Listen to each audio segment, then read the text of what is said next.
गोदान। लेखक मुंशी प्रेमचंद। अध्याय 24। सोना 17वें साल में थी और इस साल उसका विवाह करना आवश्यक था। होरी तो 2 साल से इसी फिक्र में था, पर हाथ खाली होने से कोई काबू न चलता था। मगर इस साल जैसे भी हो उसका विवाह कर देना ही चाहिए, चाहे कर्ज लेना पड़े चाहे खेत गिरो रखने पड़े। और अकेले होरी की बात चलती तो 2 साल पहले ही विवाह हो गया होता। वो किफायत से काम करना चाहता था, पर धनिया कहती थी कितना ही हाथ बांध कर खर्च करो, 200-250 लग ही जाएंगे। झुनिया के आ जाने से बिरादरी में इन लोगों का स्थान कुछ हेठा हो गया था और बिना 100-200 दिए कोई कुलीन वर मिल न सकता था। पिछले साल चैती में कुछ न मिला था तो पंडित दाता दीन का आधा साझा, मगर पंडित जी ने बीज और मजूरी का कुछ ऐसा ब्यौरा बताया कि होरी के हाथ 1/4 से ज्यादा अनाज न लगा और लगान देना पड़ गया पूरा। ऊख और सन की फसल नष्ट हो गई, सन तो वर्षा अधिक होने से और ऊख दीमक लग जाने के कारण। हाँ, इस साल की चैती अच्छी थी और ऊख भी खूब लगी हुई थी। विवाह के लिए गल्ला तो मौजूद था, 200 रुपए भी हाथ आ जाएं तो कन्या ऋण से उसका उद्धार हो जाए। अगर गोबर 100 रुपए की मदद कर दे तो बाकी 100 रुपए होरी को आसानी से मिल जाएंगे। झिंगुरी सिंह और मंगरू साह दोनों अब कुछ नर्म पड़ गए थे। जब गोबर परदेश में कमा रहा है तो उनके रुपए मारे न जा सकते थे। एक दिन होरी ने गोबर के पास 2-3 दिन के लिए जाने का प्रस्ताव किया, मगर धनिया अभी तक गोबर के वो कठोर शब्द भूली न थी। वो गोबर से 1 पैसा भी न लेना चाहती थी, किसी तरह नहीं। होरी ने झुंझलाकर कहा, लेकिन काम कैसे चलेगा ये बता। धनिया सिर हिलाकर बोली, मान लो गोबर परदेश न गया होता तब तुम क्या करते, वही अब करो। होरी की जबान बंद हो गई। एक क्षण बाद बोला, अरे मैं तो तुमसे पूछता हूँ। धनिया ने जान बचाई, ये सोचना मर्दों का काम है। होरी के पास जवाब तैयार था, अच्छा मान ले मैं ना होता, तू ही अकेली रहती, तब तू क्या करती, वो कर। धनिया ने तिरस्कार भरी आंखों से देखा, तब मैं कुशकन्या भी दे देती तो कोई हंसने वाला न था। कुशकन्या होरी भी दे सकता था, इसी में उसका मंगल भी था, लेकिन कुल मर्यादा कैसे छोड़ दे। उसकी बहनों के विवाह में 300 बाराती द्वार पर आए थे। दहेज भी अच्छा ही दिया गया था। नाच तमाशा, बाजा गाजा, हाथी घोड़े सभी आए थे। आज भी बिरादरी में उसका नाम है, 10 गांव के आदमियों से उसका हेल मेल है। कुशकन्या देकर वो किसे मुंह दिखाएगा, इससे तो मर जाना अच्छा है। और वो कुशकन्या दे क्यों? पेड़ पालो हैं, जमीन है और थोड़ी सी साख भी है। अगर वो 1 बीघा भी बेच दे तो 100 मिल जाए। लेकिन किसान के लिए जमीन जान से भी प्यारी है, कुल मर्यादा से भी प्यारी। और कुल 3 ही बीघे तो उसके पास हैं। अगर 1 बीघा बेच दे तो फिर खेती कैसे करेगा? कई दिन इसी हैस बैस में गुजरे। होरी कुछ फैसला न कर सका। दशहरे की छुट्टियों के दिन थे। झिंगुरी, पटेश्वरी और नोखेराम तीनों ही सज्जनों के लड़के छुट्टियों में घर आए थे। तीनों अंग्रेजी पढ़ते थे और यद्यपि तीनों 20-20 साल के हो गए थे, पर अभी तक यूनिवर्सिटी में जाने का नाम न लेते थे। एक क्लास में 2-2, 3-3 साल पड़े रहते। तीनों की शादियां भी हो चुकी थी। पटेश्वरी के सपूत बिंदेसरी तो एक पुत्र के पिता भी हो चुके थे। तीनों दिन भर ताश खेलते, भंग पीते और छैला बने घूमते। वो दिन में कई बार होरी के द्वार की ओर ताकते हुए निकलते और कुछ ऐसा संयोग था कि जिस वक्त वो निकलते उसी वक्त सोना भी किसी न किसी काम से द्वार पर आ खड़ी होती। इन दिनों वो वही साड़ी पहनती थी जो गोबर उसके लिए लाया था। ये सब तमाशा देख देख कर होरी का खून सूखता जाता था, मानो उसकी खेती चौपट करने के लिए आकाश में ओले वाले पीले बादल उठे चले आते हों। एक दिन तीनों उसी कुएं पर नहाने जा पहुंचे जहां होरी ऊख सींचने के लिए पुर चला रहा था। सोना मोट ले रही थी। होरी का खून आज फिर खौल उठा। उसी सांझ को वो दुलारी सहुआइन के पास आ गया। सोचा औरतों में दया होती है, शायद इसका दिल पसीज जाए और कम सूद पर रुपए दे दे। मगर दुलारी अपना ही रोना ले बैठी। गांव में ऐसा कोई घर ना था जिस पर उसके रुपए न आते हों। यहाँ तक कि झिंगुरी सिंह पर भी उसके 20 रुपए आते थे, लेकिन कोई देने का नाम न लेता था। बेचारी कहाँ से रुपए लाए? होरी ने गिड़गिड़ा कर कहा, भाभी बड़ा पुण्य होगा, तुम रुपए न दोगी, मेरे गले की फांसी खोल दोगी। झिंगुरी और पटेसरी मेरे खेतों पर दांत लगाए हुए हैं। मैं सोचता हूँ बाप दादा की यही तो निशानी है। वो निकल गई तो जाऊंगा कहाँ? एक सपूत वो होता है कि घर की संपत्ति बढ़ाता है। मैं ऐसा कपूत हो जाऊं कि बाप दादों की कमाई पर झाड़ू फेर दूं। दुलारी ने कसम खाई, होरी मैं ठाकुर जी के चरण छूकर कहती हूँ इस समय मेरे पास कुछ नहीं है। जिसने लिया वो देता ही नहीं तो मैं क्या करूं? अब तुम कोई गैर तो हो नहीं। सोना भी मेरी ही लड़की है, लेकिन तुम ही बताओ मैं क्या करूं। तुम्हारा ही भाई हीरा है, बैल के लिए 50 रुपए लिए, उसका तो कहीं पता ठिकाना भी नहीं। और उसकी घरवाली से मांगो तो लड़ने को तैयार। और ये शोभा भी केवल देखने में सीधा साधा है, लेकिन पैसा देना नहीं जानता। और असल बात तो ये है कि किसी के पास है ही नहीं तो दे कहां से। सबकी दशा देखती हूँ, इसी मारे सब्र कर जाती हूँ। लोग किसी तरह पेट पाल रहे हैं और क्या। खेती बाड़ी बेचने की सलाह मैं ना दूंगी, कुछ नहीं है, मरजात तो है। फिर कनफुसकियों में बोली, ये पटेश्वरी लाला का लौंडा तुम्हारे घर की ओर बहुत चक्कर लगाया करता है, तीनों का वही हाल है, इनसे चौकस रहना। ये शहरी हो गए हैं, गांव का भाईचारा क्या समझे। लड़के गांव में भी हैं, मगर उनमें कुछ लिहाज है, कुछ अदब है और कुछ डर भी है। ये सब तो छूटे सांड है। मेरी कौशल्या ससुराल से आई थी, मैंने इन सबों के ढंग देखकर उसके ससुर को बुलाकर विदा कर दिया। अरे कोई कहां तक पहरा दे। होरी को मुस्कुराते देखकर उसने सरस ताड़ना के भाव से कहा, ए हंसोगे होरी तो मैं भी कुछ कह दूंगी। तुम क्या किसी से कम नटखट थे? दिन में 25 बार किसी न किसी बहाने मेरी दुकान पर आया करते थे, मगर मैंने कभी ताका तक नहीं। होरी ने मीठे प्रतिवाद के साथ कहा, ये तो तुम झूठ बोलती हो भाभी, मैं बिना कुछ रस पाए थोड़ी ही आता था। चिड़िया एक बार परच जाती है तभी दूसरी बार आंगन में आती है। चल झूठे, आंखों से ना ताकती रही हो, लेकिन तुम्हारा मन तो ताकता ही था, बल्कि बुलाता था।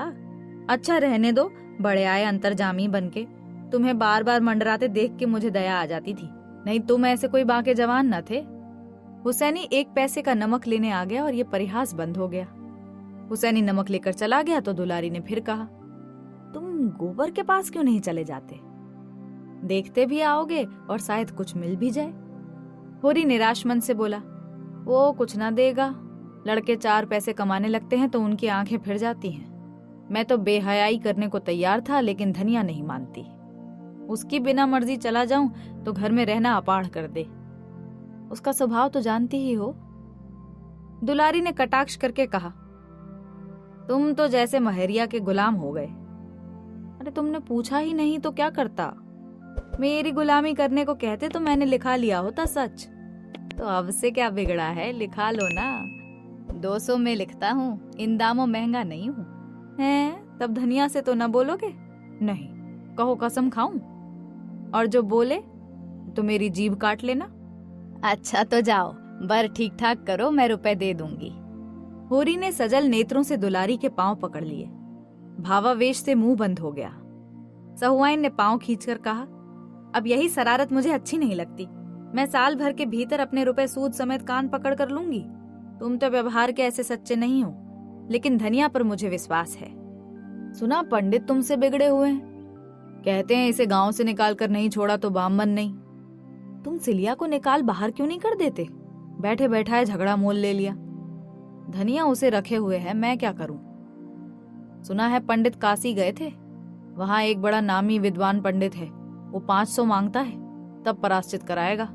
भला पूछो, ऐसा अंधेर कहीं हुआ है? जब धर्म नष्ट हो गया तो 1 नहीं 1000 पराश्चित करो, इससे क्या होता है? तुम्हारे हाथ का छुआ कोई पानी भी ना पिएगा, चाहे जितना पराश्चित करो। होरी यहाँ से घर चला तो उसका दिल उछल रहा था। जीवन में ऐसा सुखद अनुभव उसे न हुआ था। रास्ते में शोभा के घर गया और सगाई लेकर चलने के लिए नेवता दे आया। फिर दोनों दाता दीन के पास सगाई की सायत पूछने गए। वहां से आकर द्वार पर सगाई की तैयारियों की सलाह करने लगे। धनिया ने बाहर निकलकर कहा, पहर रात गई, अभी रोटी खाने की बेला नहीं आई। चलो खाकर बैठो, गपड़ चौथ करने को तो सारी रात पड़ी है। होरी ने उसे भी परामर्श में शरीक होने का अनुरोध करते हुए कहा, इसी सहालग में लगन ठीक हुआ है, बता क्या क्या सामान चाहिए? मुझे तो कुछ मालूम नहीं। जब कुछ मालूम ही नहीं तो सलाह करने क्या बैठे हो? कुछ रुपए पैसे का डॉल भी हुआ कि मन की मिठाई खा रहे हो? होरी ने गर्व से कहा, तुझे इससे मतलब? तू इतना बता दे क्या क्या सामान लाना होगा। मैं ऐसी मन की मिठाई नहीं खाती। तू इतना बता दे हमारी बहनों के ब्याह में क्या क्या सामान आया था, चल बता। पहले ये बताओ कि रुपए मिल गए? हाँ हाँ मिल गए, और नहीं तो क्या भंग खाई है? आई बड़ी। पहले चलकर खाना खा लो, फिर सलाह करेंगे। मगर जब उसने सुना कि दुलारी से बातचीत हुई है तो नाक सिकोड़कर बोली, उससे रुपए लेकर आज तक कोई उरिन हुआ है? चुड़ैल कितना कसकर सूद लेती है। अरे लेकिन करता क्या धनिया, दूसरा देता कौन? ये क्यों नहीं कहते कि इसी बहाने दो गाल हंसने बोलने गया था? बूढ़े हो गए पर वो बान न गई। अरे धनिया, तू तो कभी बच्चों की सी बातें करती है। मेरे जैसे फटे हाल से वो हंसेगी बोलेगी? नहीं नहीं, बिल्कुल नहीं, वो तो सीधे मुंह बात तक नहीं करती। तुम जैसों को छोड़कर उसके पास और जाएगा ही कौन? अरे ऐसी बात नहीं है, उसके द्वार पर तो अच्छे अच्छे नाक रगड़ते हैं, तू क्या जाने। उसके पास लक्ष्मी है। उसने जरा सी हामी भर दी तो तुम चारों ओर खुशखबरी लेकर दौड़े। अरे हामी नहीं भरी है धनिया, पक्का वादा किया है। होरी रोटी खाने गया और शोभा अपने घर चला गया तो सोना सिलिया के साथ बाहर निकली। वो द्वार पर खड़ी सारी बातें सुन रही थी। उसकी सगाई के लिए 200 रुपए दुलारी से उधार लिए जा रहे हैं, ये बात उसके पेट में इस तरह खलबली मचा रही थी जैसे ताजा चूना पानी में पड़ गया हो। द्वार पर एक कुप्पी जल रही थी जिससे ताक के ऊपर की दीवार काली हो गई थी। दोनों बैल नांद में सानी खा रहे थे और एक कुत्ता जमीन पर टुकड़े के इंतजार में बैठा हुआ था। दोनों युवतियां बैलों की चरनी के पास आकर खड़ी हो गईं। सोना बोली, तूने कुछ सुना? दादा सहुआइन से मेरी सगाई के लिए 200 रुपए उधार ले रहे हैं। सिलिया घर का रत्ती रत्ती हाल जानती थी। बोली, अब घर में पैसे नहीं हैं तो क्या करें? सोना ने सामने के काले वृक्षों की ओर ताकते हुए कहा, मैं ऐसा ब्याह नहीं करना चाहती जिसमें माँ बाप को कर्जा लेना पड़े। कहाँ से देंगे बेचारे, बता? पहले ही कर्ज के बोझ से दबे हुए हैं, 200 और ले लेंगे तो बोझा और भारी होगा कि नहीं? बिना दान दहेज के बड़े आदमियों का कहीं ब्याह होता है पगली? बिना दहेज के तो कोई बूढ़ा ठेला ही मिलेगा। बता, जाएगी बूढ़े के साथ? बूढ़े के साथ क्यों जाऊं? भैया बूढ़े थे जो झुनिया को ले आए, उन्हें किसने क्या पैसे दहेज में दिए थे? उसमें बाप दादा का नाम डूबता है। मैं तो सोनारी वालों को कह दूंगी, अगर तुमने एक पैसा भी दहेज लिया तो मैं तुमसे ब्याह ना करूंगी। सोना का विवाह सोनारी के एक धनी किसान के लड़के से ठीक हुआ था। अच्छा, और जो वो ये कह दे कि मैं क्या करूं, तुम्हारे बाप देते हैं मेरे बाप लेते हैं, इसमें मेरा क्या अख्तियार है? तब सोना ने जिस अस्त्र को रामबाण समझा था अब मालूम हुआ कि वो बांस की कैन है। हताश होकर बोली, मैं एक बार उससे कह के देख लेना चाहती हूँ। अगर उसने कह दिया मेरा कोई अख्तियार नहीं है तो क्या गोमती यहाँ से बहुत दूर है? डूब मरूंगी। माँ बाप ने मर मर के पाला पोसा, उसका बदला क्या यही है कि उनके घर से जाने लगूं तो उन्हें कर्जे से लादती जाऊं? माँ बाप को भगवान ने दिया हो तो खुशी से जितना चाहे लड़की को दें, मैं मना नहीं करती। लेकिन जब वो पैसे पैसे को तंग हो रहे हैं, आज महाजन नालिश करके लीलाम करा ले तो कल मजूरी करने पड़े, तो कन्या का यही धर्म है कि डूब मरे। घर की जमीन जायदाद तो बच जाएगी, रोटी का सहारा तो रह जाएगा। माँ बाप 4 दिन को मेरे नाम को रोक कर संतोष कर लेंगे। कम से कम ये तो ना होगा कि मेरा ब्याह करके उन्हें जन्म भर रोना पड़े। 3-4 साल में 200 के दूने हो जाएंगे, दादा कहाँ से ला कर देंगे? सिलिया को जान पड़ा जैसे उसकी आंख में नई ज्योति आ गई है। आवेश में सोना को छाती से लगाकर बोली, तूने इतनी अकल कहाँ से सीख ली सोना? देखने में तो तू बड़ी भोली भाली लगती है। इसमें अकल की कौन बात है चुड़ैल? क्या मेरे आंखें नहीं है कि मैं पागल हूँ? 200 मेरे ब्याह में लें, 3-4 साल में वो दूना हो जाए, तब रुपया के ब्याह में 200 और लें। जो कुछ खेती बाड़ी है सब लीलाम तिलाम हो जाए और द्वार द्वार भीख मांगते फिरे, यही ना? इससे तो कहीं अच्छा है कि मैं अपनी जान ही दे दूं। सुन सिलिया, तू मुंह अंधेरे सोनारी चली जाना और उसे बुला लाना। मगर नहीं नहीं, बुलाने का काम नहीं है, मुझे उसे बोलते ला जाएगी ना। सुन, तू ही मेरा ये संदेशा कह देना, देख क्या जवाब देते हैं। ज्यादा दूर भी नहीं है, नदी के उस पार ही तो है। वो तो कभी कभी ढोर लेकर इधर भी आ जाता है। एक बार उसकी भैंस मेरे खेत में पड़ गई थी तो मैंने उसे बहुत गालियां दी थी। हाँ हाथ जोड़ने लगा था। अच्छा एक बात बता, इधर मतई से तेरी भेंट हुई कि नहीं? सुना ब्राह्मण लोग उन्हें बिरादरी में नहीं ले रहे हैं। सिलिया ने हिकारत के साथ कहा, बिरादरी में क्यों ना लेंगे? हाँ, बूढ़ा रुपए नहीं खर्च करना चाहता, इसको पैसा मिल जाए तो झूठी गंगा उठा ले। लड़का आजकल बाहर ओसारे में टिक्कड़ लगाता है, तो तू उसे छोड़ क्यों नहीं देती? बिरादरी में किसी के साथ बैठ जा और आराम से रहे, वो तेरा अपमान तो ना करेगा। हाँ रे, क्यों नहीं, मेरे पीछे उस बेचारे की इतनी दुर्दशा हुई, अब मैं उसे छोड़ दूं? अब वो चाहे पंडित बन जाए चाहे देवता बन जाए, मेरे लिए तो वही मतई है जो मेरे पैरों पर सिर रगड़ा करता था। और ब्राह्मण भी हो जाए और ब्राह्मणी से ब्याह भी कर ले, फिर भी जितनी उसकी सेवा मैंने की है वो कोई ब्राह्मणी भी क्या करेगी। अभी मान मर्जाद के मुंह में वो चाहे मुझे छोड़ दे, लेकिन देख लेना फिर दौड़ा आएगा। आ चुका अब, तुझे पा जाए तो कच्चा ही खा जाए, तो उसे बुलाने कौन जाता है री। अपना अपना धर्म अपने अपने साथ है। वो अपना धर्म तोड़ रहा है तो मैं अपना धर्म क्यों तोड़ूं। प्रातः काल सिलिया सोनारी की ओर चली, लेकिन होरी ने रोक लिया। धनिया के सिर में दर्द था, उसकी जगह क्यारियों को बराना था। सिलिया इनकार न कर सकी। यहाँ से जब दोपहर को छुट्टी मिली तो वो सोनारी चली। इधर तीसरे पहर होरी फिर कुएं पर चला तो सिलिया का पता न था। बिगड़ कर बोला, अय्या सिलिया कहाँ उड़ गई? रहती है न जाने किधर चल देती है, जैसे किसी काम में जी ही नहीं लगता। सोना, तू जानती है कहाँ गई है सिलिया? सोना ने बहाना किया, दादा मुझे तो कुछ मालूम नहीं। कहती थी कि धोबन के घर कपड़े लेने जाना है। हाँ, धोबन के घर, वहीं चली गई होगी। धनिया ने खाट से उठकर कहा, चलो मैं क्यारी बराए देती हूँ। कौन उसे मजूरी देते हो जो बिगड़ रहे हो? क्यों, हमारे घर में रहती नहीं है? उसके पीछे सारे गांव में बदनाम नहीं हो रहे हैं? अच्छा रहने दो। एक कोने में पड़ी हुई है तो उससे किराया लोगे? एक कोने में नहीं पड़ी हुई है, एक पूरी कोठरी लिए हुए है, तो उस कोठरी का किराया होगा कोई 50 रुपए महीना, है ना? अरे अजीब बात करती है। उसका किराया 1 पैसा सही, हमारे घर में रहती है, जहां जाए पूछ कर जाए। आज आती है तो खबर लेता हूँ। पुर चलने लगा। धनिया को होरी ने आने न दिया। रूपा क्यारी बराती थी और सोना मोट ले रही थी। रूपा गीली मिट्टी के चूल्हे और बर्तन बना रही थी और सोना सशंक आंखों से सोनारी की ओर ताक रही थी। शंका भी थी, आशा भी थी। शंका अधिक थी, आशा कम। सोचती थी उन लोगों को रुपए मिल रहे हैं तो क्यों छोड़ने लगे। जिसके पास पैसे हैं वो तो पैसे पर और भी जान देते हैं। और गौरी महतो तो एक ही लालची हैं। मथुरा में दया है, धर्म है, लेकिन बाप की जो इच्छा होगी वही उसे माननी पड़ेगी।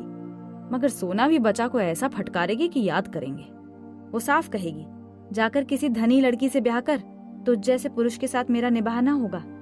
कहीं गौरी महतो मान गए तो वो उनके चरण धो धो कर पिएगी, उनकी ऐसी सेवा करेगी कि अपने बाप की भी ना की होगी।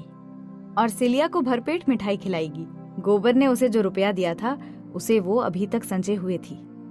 इस मृदु कल्पना से उसकी आंखें चमक उठी और कपोलों पर हल्की सी लाली दौड़ गई। मगर सिलिया अभी तक आई क्यों नहीं? कौन बड़ी दूर है? हाँ, शायद न आने दिया होगा उन लोगों ने। अरे वो आ रही है, लेकिन बहुत धीरे धीरे आती है। सोना का दिल बैठ गया। अब आगे नहीं माने शायद, नहीं सिलिया दौड़ती आती तो ठीक है। सोना से हो चुका ब्याह, मुंह धो रखो। सिलिया आई जरूर, पर कुएं पर ना आकर खेत में क्यारी बराने लगी। डर रही थी होरी पूछेंगे कहाँ थी अब तक, तो क्या जवाब देगी। सोना ने ये 2 घंटे का समय बड़ी मुश्किल से काटा था, पर छूटते ही भागी हुई सिलिया के पास पहुंची। अरे सिलिया, वहां जाकर तू मर गई थी क्या? ताकते ताकते आंखें फूट गईं। सिलिया को बुरा लगा। अरे तो क्या मैं वहां सोती थी? इस तरह की बातचीत राह चलते थोड़ी हो जाती है, अवसर देखना पड़ता है। मथुरा नदी की ओर ढोर चराने गए थे। खोजती खोजती उनके पास गई और तेरा संदेश कहा। ऐसा प्रसन्न हुआ कि तुझसे क्या कहूँ। मेरे पांव पर गिर पड़ा और बोला, सिल्लो, मैंने तो जब से सुना है कि सोना मेरे घर आ रही है तब से आंखों की नींद हर गई है। उसकी वो गालियां मुझे फल गईं, लेकिन काका को क्या करूं, वो किसी की नहीं सुनते। सोना ने टोका। हाँ तो ना सुने, सोना भी जिद्दिन है, जो कहा है वो करके दिखाएगी, फिर हाथ मलते रह जाएंगे। बस उसी क्षण ढोरों को वहीं छोड़ मुझे लिए गौरी महतो के पास गया। महतो के 4 पुर चलते हैं, कुआं भी उन्हीं का है, 10 बीघे का ऊख है। महतो को देख के मुझे हंसी आ गई, जैसे कोई घसिया रहा हो। हाँ, भाग का बली है। बाप बेटे में खूब कहा सुनी हुई। गौरी महतो कहते थे, तुझसे क्या मतलब, मैं चाहे कुछ लूं या ना लूं, तू कौन होता है बोलने वाला।